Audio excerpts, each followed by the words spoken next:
Why was that important to you to push for disclosure? So there's a claim that I didn't care about it before President Trump was president. I want to clear that up. You can go find on my social media at least 3 times where I posted about it. And I always assumed that Pam Bondi would release the files, right? People are like, well, why weren't you interested sooner? Why didn't you try harder sooner? Because I've heard the FBI director say he was going to do it. I heard the attorney general say she was going to do it. And then I found out the binders were a farce. I serve on the Judiciary Committee.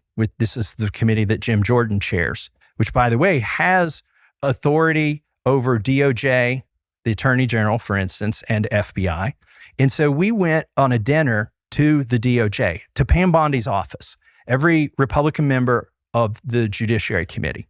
This was in April of last year, about a year ago. And I told Jim Jordan on the way over, he said, everybody gets one question. You can ask the attorney general a question. I said, I want to ask her about phase 2 of the Epstein files. Would that be too confrontational? And Jim said, I'm not going to tell you what you can and can't ask. Go ahead. So I was one of the first people, as we finished dinner, to ask a question. And I asked Pam Bondi where the rest of the files were and when would they be released. And she said, there was nothing left but child pornography, and nobody wants to see that. It made it sound sort of like I was a voyeur or a pedophile myself. But you were creepy for asking. Yeah, that I was creepy for asking. And so I didn't ask any more about it. And then I saw in the news as things played out, the story kept shifting. And I said, well, there's some there.